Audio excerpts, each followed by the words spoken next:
Emotional consideration paid for by the following.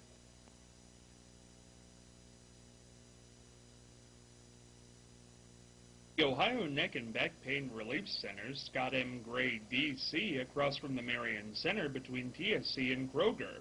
For further information, dial 740-386-6580. Also located on the net at goodbackbadback.com.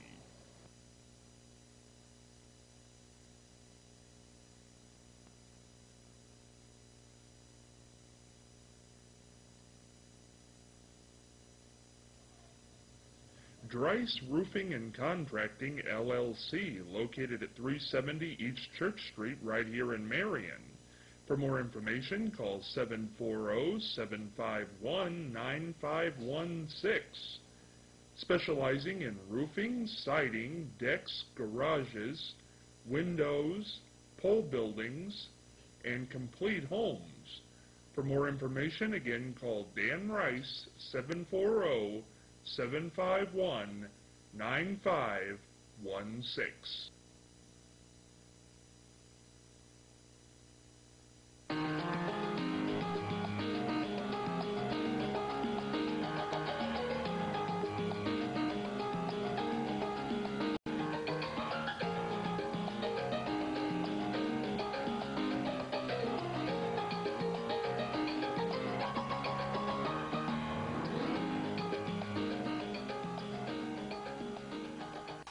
Hey, Scott Spears along with you on this Monday edition of The Exchange, and boy, we're going to have a lot of fun today. We're joined as always by the First Lady of Dance here in Marion, Martha Douse-Manesi, Charlie Evers, Marianne Michaels, Dr. Scott Gray with us on this Monday, as he is each and every Monday, and this week we're going to be joined by a new guest, Dooley the Clown. Dooley, how are you?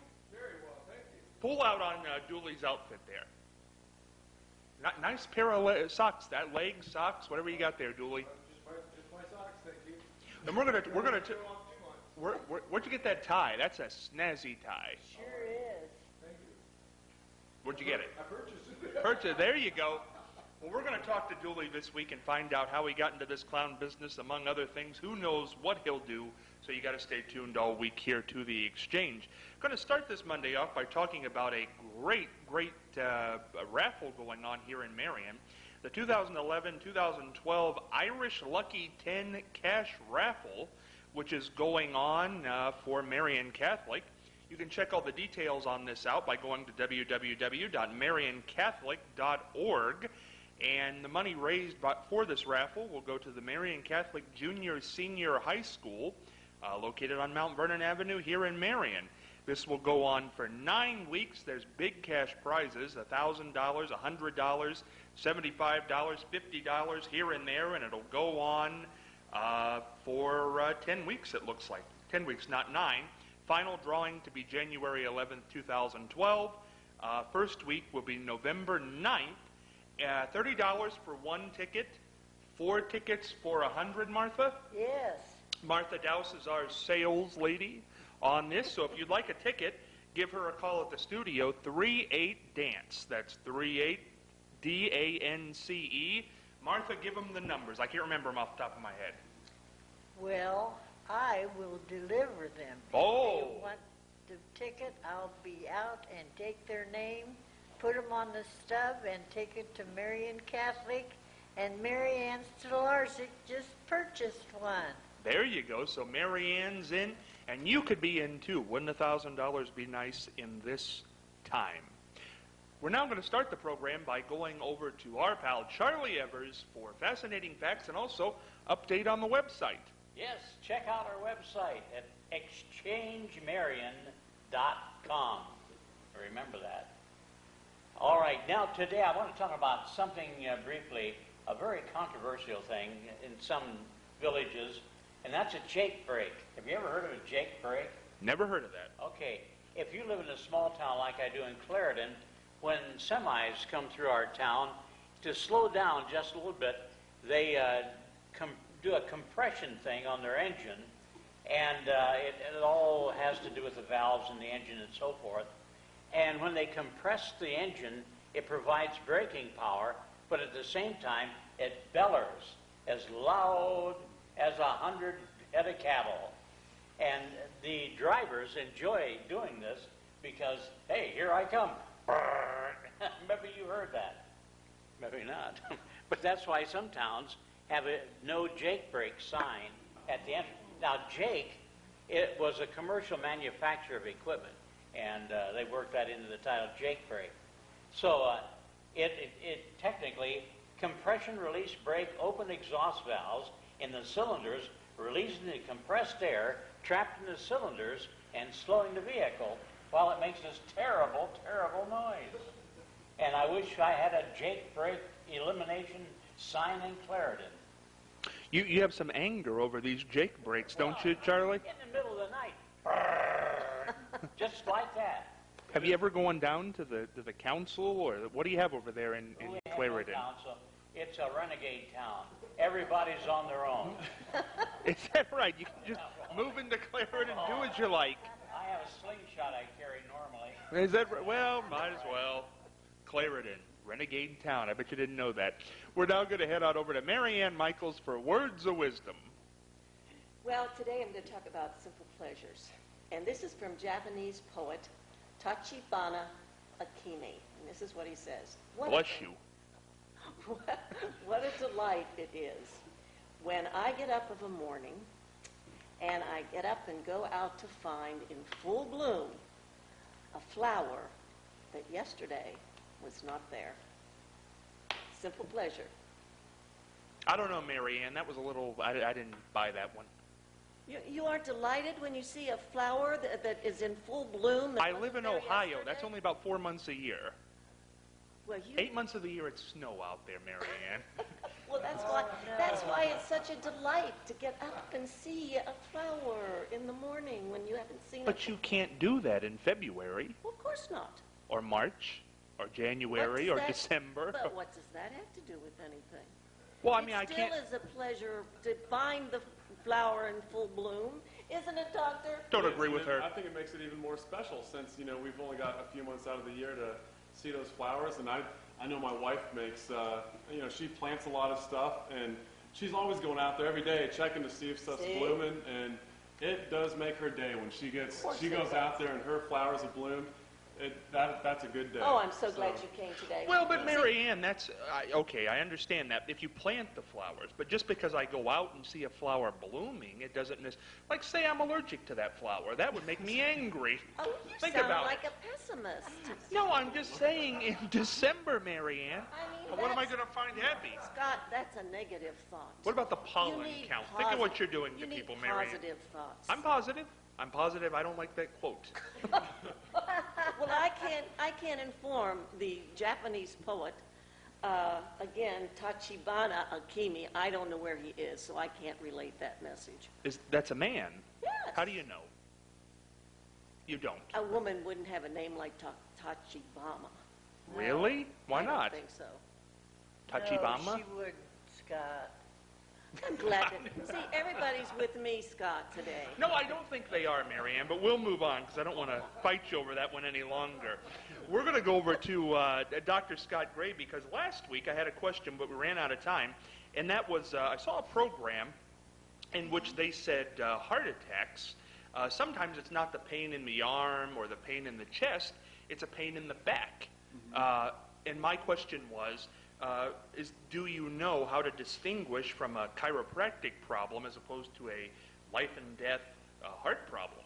Yeah, the way that we do that is through orthopedic and neurologic testing. When we have a patient come in and they've got some type of back pain, we take them through a series of maneuvers to find out if this is a musculoskeletal problem, is this a kidney problem, if it's a heart problem like that. And typically what we do is we try to reproduce the pain. And unfortunately, as we take you through this orthopedic test, it can cause some irritation. And if we find that pain coming from one of those maneuvers that we take you through, most likely it's not going to be due to a problem like a heart problem or a kidney problem, and it's more musculoskeletal. But if we can't reproduce that pain's still there and it does not change at all, we're probably dealing with a more serious issue, and that's when we refer them out to their medical doctor to get screened for those types of problems like a heart issue. Because most of the pain that you feel in your body is referred pain. Most pain that we have, if the pain's right here in your arm, if you're looking there for the problem, you're most likely in the wrong spot. That was one of the best things one of my teachers ever told me is that, a lot of people say, it hurts right here, the problem's right here. Most likely where you hurt is not where the issue's at. You've got to really search to find out where it's at because our nervous system is so complex that, we talked about phantom pain last week, where you can have a problem somewhere and hurt somewhere completely different. Even if you don't even have that arm there, it can still hurt because the problem can be in a different area. So, we take you through those orthopedic and neurologic tests, and if we can't reproduce that pain through a musculoskeletal problem or a neurological activation, then we're going to refer them out to the medical doctor for more serious or more intense checkup. Now, that being said, how do you track down the pain? If it's not where I'm hurting over here, how do you track it down? Through those tests. As we take you through those tests, you may have a pain out into the arm, okay? And the pain's out here, and you're saying, I've got a problem with my head, I think I have carpal tunnel. And then I take your head and I move it back through a specific test that we have for the nerves in the neck. I move them back, and all of a sudden they have pain that shoots down into their arm in that same spot. And we found, hey, actually, the problem's right there. It's not coming from down there. So when we move them into certain positions and all the things that we do, we can reproduce it. And then when that shows up there from a problem somewhere else, we know that the problem's coming from that area, not where they were actually feeling the pain. So we'll actually push on areas, like I may push on someone's low back right here, and they'll feel the pain up in their mid-back because the problem's actually down there in the lower back. So it's through all those maneuvers that we find out exactly where the problem is, as opposed to just someone subjectively saying that I've got pain in my neck, I think that's where it is, or I've got pain in my hand, I think that's where the problem is. So really, you have to know a lot about the nervous system Okay. and the bone structure, and Oh, I yeah. mean that's almost like being an MD. Well, Really? yeah, we actually do, as a chiropractor, if you look at our education as compared to an MD's, we spend more time on actually gross anatomy, on the anatomy of the body, the muscles, the tendons, and all those different things. We spend more time on nutrition and exercise, where they spend most of their time on, we all do the pathology, the physiology, the microbiology, all those types of things, but they're going to get more into toxicology, which is the study of the pharmaceuticals and the interactions, because that can be so dangerous if they get that wrong. So they spend a lot of time on that, where we spend more time in anatomy, nervous system. A lot of people think of doctors or chiropractors as bone doctors. They adjust the bones and they move the bones back into alignment, but really our focus is the nervous system. We know a lot about the nervous system. Close to what a specialist like a neurologist would have. That is our specialty, is to really understand how the nervous system works. So we take a lot of neurology classes. That's a big And part of our education. chiropractic has gotten way up there in estimation of people. Oh yeah, I mean, definitely. there was at one time that they didn't have that, but now they have a lot of respect and a lot of people want to go there. Right. Yep. You're exactly right. And it comes from results. It does. I always say that to my patients, and they say, is what you're going to do, is it going to hurt me? Is it going to, is this going to hurt when we adjust? Say, well, if I hurt people all the time, I probably wouldn't be very busy. Right. So, and we're very busy. We see over 250 people a week in our office. So, we've got a lot of people coming through. There are a lot of people with back pain, but we get people better. And if we don't get people better, we're not going to stay there very long. And I think that's the reason chiropractic has stuck around, is because it works. No matter what anyone says, if your uncle says they hate it, or a doctor says they hate it, or someone in your family, it doesn't matter. If it works for you, you don't care what they say. And that's why chiropractic has survived, is because people feel so much better when they get adjusted and the changes it makes. Doctor, where's your book? Actually, I didn't bring a copy with me today. Well, why? You always do. Yeah, I know. I didn't have one in my car. I think I probably gave it away to someone. Then I'm always you giving books give out. it to me. I was expecting my fourth book. I know. Martha takes my books and gives them to all of her friends and family. So, and I appreciate appreciate that actually, that you share Oh, that they with people. love it. I gave it to a girl that I graduated with yesterday. In my book, I said, you can't have it. Well, I got to get you but another book can, then. You can read it. And she sat in the car and read it and loved it. That's awesome. Well, and that's my goal with this book, is to get it out there so people can read it. And I've actually made it available for free on our website. And you can go to goodbackbadback.com and you can actually download the book for free. So, you don't even have to buy the book. If you're having back pain, go to goodbackbadback.com and download it. There's no charge for that. Now, how long have you been a chiropractor? I've graduated in 2003, so it's been about 8 years now. What are you better at now than when you started? Diagnosing, as far as really finding the muscular imbalance, finding exactly where the problem is at. And I think, adjustments too. When I first started out of school, I'd probably done 1,000 adjustments, which I was a good adjuster, but now I've done over, goodness gracious, seeing over 200 people a week, it adds up real quick. And over 7.5 years, I've seen thousands and thousands, probably 20, 30,000 adjustments. So I can now really just feel where problems are at, diagnose better, and one of the things with chiropractic is a lot of people tense up when they get adjusted. So chiropractic there's a science behind what we do, but it's also an art form. And that's why people get different results when they go to different chiropractors, because there's really an art to how you adjust people.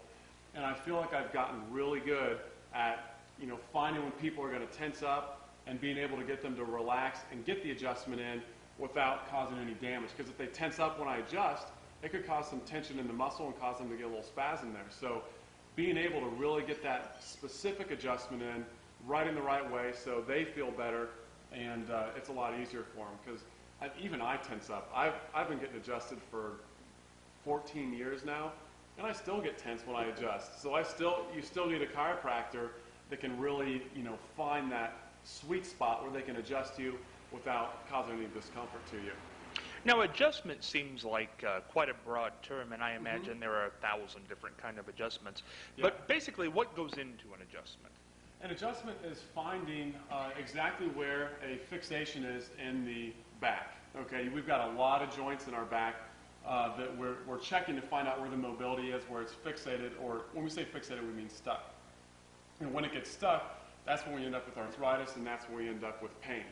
And what we're doing is we're restoring motion and getting pressure off the nerves so that they feel better. So I'm actually motion palpating, or checking the motion segments to make sure I know exactly where it's stuck, and then I find where it's stuck, and I'll go right into that area and put the motion right back through the joint. Now, here's the thing about an adjustment, and we talked about the anatomy and knowing the body. Your joints are all different in your body. In your lumbar spine, your joints and your low back are kind of angled like this, okay, where they're kind of front to back. And as they go up, they start to turn, and then they'll be more so that they're forward like this, and then go all the way up to where they level out at the very top. So when we adjust somebody, it's very important as to where you actually put the motion. So if I'm adjusting someone in their mid-back, I have more of an upward, forward push through that joint, where the low back is more of a straight push, and the cervical spine is different as well. So we have this thing that we call lines of drive, lines of how we actually move the bones. That's why when people tell me that they crack their own neck or they have someone walk on their back, it's scary, because when they do that, if they move those joints in the wrong plane, they can cause a lot of damage. We don't adjust the spine without knowing exactly what we call the spinal anatomy of the bones. If you're just in there and pushing on people's backs, you can cause damage if you don't know how those joints actually move in this precise way that you need to move them. That's why people end up with more back pain. They'll actually end up in my office sometimes because someone has tried to do some kind of maneuver on them at home. Now, all the years that you've been in chiropractics now, I know a lot of people come in as you started your career, a car accident kind of got you headed in that direction. Mm-hmm. But what profession would you say do you see the most back problem with? Factory. Yeah. Factory. It's the people that work at Honda, the people that work at Whirlpool, Silverline, We have so many of those people that are, it's the repetitive trauma. It's doing the same things over and over and over again, day in and day out. A lot of it, I always tell people, got to remember the worst things for your back are BLT, bending, lifting, twisting. Those are the three things you want to stay away from. Those are the three things that factory workers do. They're bending, they're lifting things, they're twisting and putting it somewhere else. And they do that over and over and over again, and they end up with disc herniations, disc bulges, arthritis, all kinds of issues that irritate their nervous system and cause their back pain. So those are the people we see the most, and they're the ones that will a lot of times come in and make sure that they come in once a month or once every couple weeks, because they are just always doing damage to their body. So someone like that, and then of course someone, remember we had John Hickson here, and we're talking about a professional sports player. Professional sports players damage their bodies a lot. So, you talk about someone like a golfer who's doing the same motion the same way every single time. We look at, we know what happened to Tiger, blew out his knees, had back problems. Freddie Couples, always has back problems, has a hard time, getting through all 4 days of a tournament. That's because these guys do the same thing over and over again. Baseball player, same thing over and over again. How many baseball players go out with back pain? A lot of them, and that's where we see it. Anyone who does that repetitive motion, those are the people with back pain, the worst cases. And even sitting can be a repetitive strain too. So someone who sits at a computer, if they're sitting there like this all day, they're most likely going to have the neck problems. They can get the back problems too from sitting too long, but the neck problems are big issues with people that sit all day.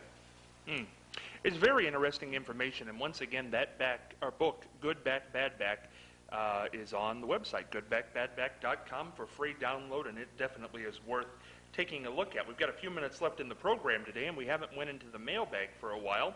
By the way, if you have a question for the mailbag, you can go to Facebook under the name The Exchange Marion and submit your question, or email them to us at irmcommunication@gmail.com. Today's mailbag question: who do you like in TV news? Or what do you, I don't know if it's a channel or a person. This is from Marie in Marion. Martha, who do you like in TV news today? Oh, I love Channel 4 and 10. Local. I called 10, 614-224-1010. And now you can call them too. Yes. And you can call and they'll announce anything you want to talk about. There you go, Martha. You know how to get it done. I sure do. Charlie, who's your favorite in TV news today? I like Diane Sawyer. And Really? Yeah, she's a very honest appearing person and has a friendly personality. Marianne. I like Brian Williams. I think he is just total class. I really do. I like him. But I like other people. I like the same as Charlie, Diane. But I think my favorite is Brian Williams. Doctor. I'm one of those strange people that doesn't really watch the news. Never. I just made it a habit of mine.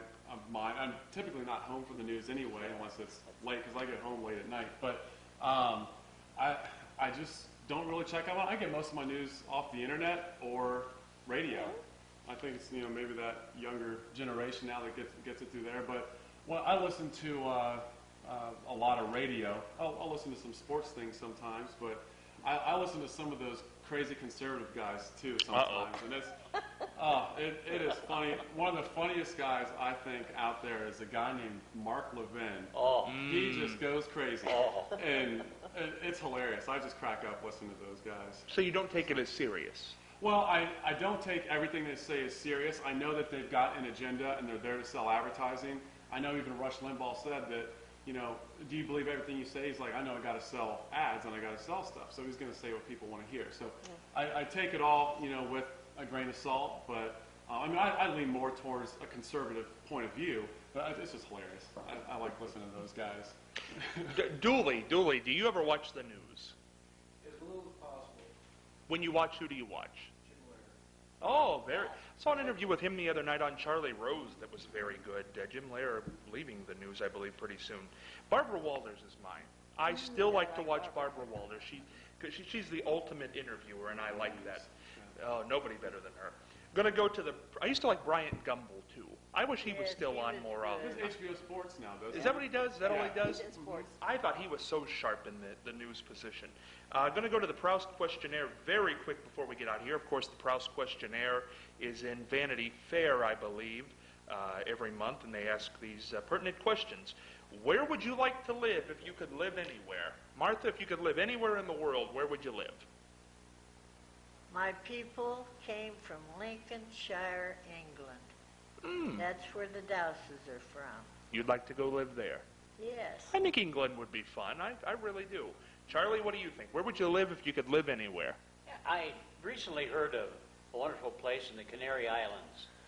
They call it the world's most perfect weather. It has never snowed there, and it looks like be a tremendous place to live.